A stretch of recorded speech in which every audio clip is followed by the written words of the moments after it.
আসসালামু আলাইকুম প্রিয় দর্শক, করে দেখাবো সোনালী মুরগির মাংস রান্না। আর এই মুরগিটা আমার বাড়িতে পালা। তো আমি একদম ঝামেলা ছাড়াই এই মুরগিটা রান্না করে দেখাবো। আমি পাত্রে তেল নিয়েছি পরিমাণ মতো। আর এখানে বাড়তি কোনো মশলা কিন্তু আমি অ্যাড করব না, জাস্ট নর্মাল কিছু মশলা দেব। যেমন আমি এর মধ্যে বাটা মশলা দিয়েছি, রসুন আর পেঁয়াজ একটু বেটে নিয়েছি, আর জিরা। এই হলো আমার বাটা মশলা। আর এখানে গুঁড়া মশলা দিয়েছি, ধনে গুঁড়া, হলুদ গুঁড়া, আর হচ্ছে মরিচের গুঁড়া। আর কাঁচামরিচ দিয়েছি। কাঁচামরিচটা শুধু মাঝখান দিয়ে আমি ভেঙে দিয়েছি, আমি কিন্তু ফালি করে দেইনি, মাঝখান দিয়ে ভেঙে দিয়েছি এইভাবেই। লবণ দিয়েছি পরিমাণ মতো, আর এলাচ দিয়েছি 3টা, আর দারচিনি দিয়েছি। দিয়ে আমি এইভাবে নেড়েচেড়ে নিব।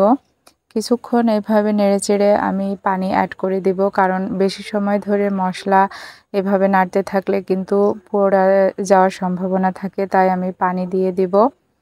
আর পানি পরিমাণ মতো দিব।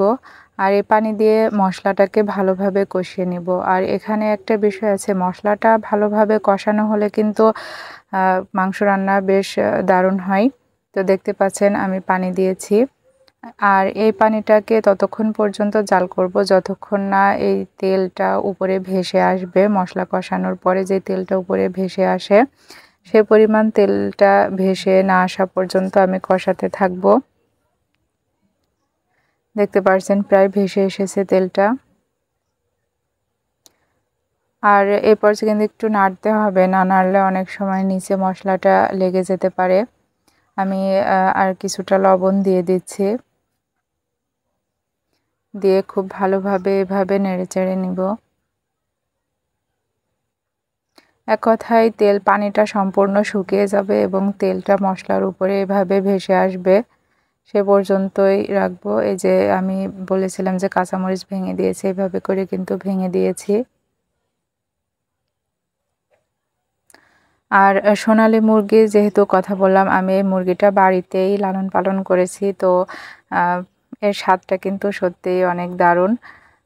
দেখতে পাচ্ছেন আমি মুরগিটা দিয়ে দিলাম, দিয়ে মশলার সঙ্গে খুব ভালোভাবে মিশিয়ে নিব। আর মেশাবো বলতে এখানে ভালোভাবে কিন্তু কষিয়ে নিব। মাংস যত ভালোভাবে কষানো যায় মশলার মধ্যে, মাংসের স্বাদটা কিন্তু অনেক বেশি দারুণ হয়। তো আমি এইভাবে উল্টে পাল্টে নেড়েচেড়ে মাংসটাকে খুব ভালোভাবে কষিয়ে নেব। আর সবার কাছে আমার একটা রিকোয়েস্ট থাকবে, যারা আমার ভিডিওতে নতুন এসেছেন প্লিজ আমার ভিডিওটিতে লাইক দিবেন।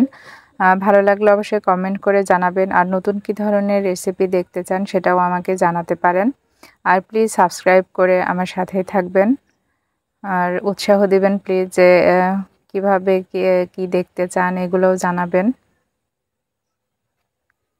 এভাবে করে মাংসটা নেড়েচেড়ে আমি খুব ভালোভাবে কষিয়ে নিব।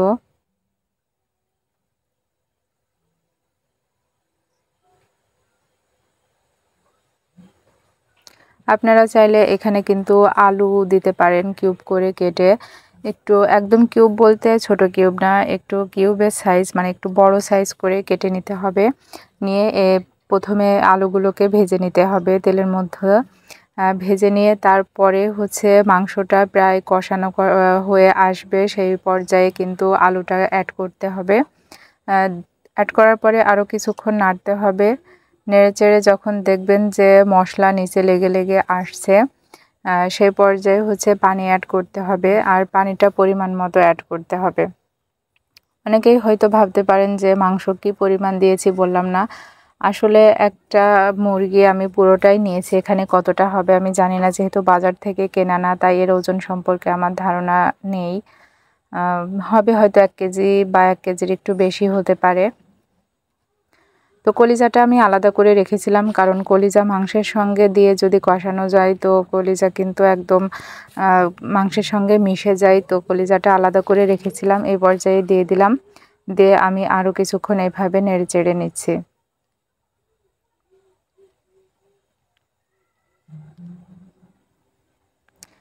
এরপর আমি পানি অ্যাড করে দিব।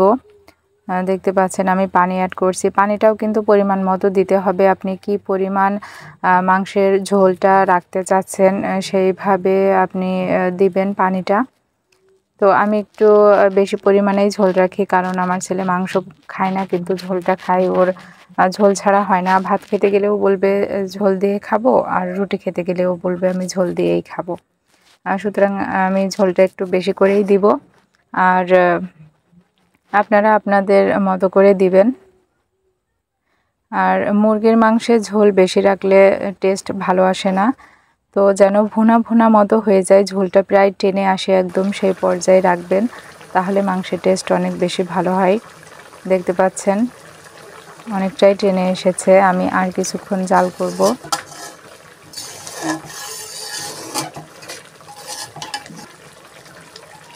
একটু সাইড থেকে নেড়ে দিতে হবে, কারণ সাইডে অনেক সময় মশলা লেগে থাকে। সাইডে সেই মশলাটা ভালোভাবে ছাড়িয়ে দিতে হবে।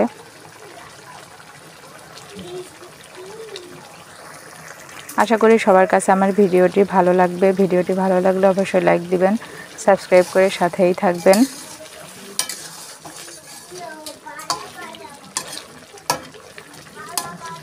দেখতে পাচ্ছেন রান্নাটা প্রায় হয়ে গেছে। তো আমি চুলাটা বন্ধ করে দিব। তো সবাই ভালো থাকবেন, আমার জন্য দোয়া করবেন। আমিও আপনাদের জন্য দোয়া করি সবাই ভালো থাকবেন।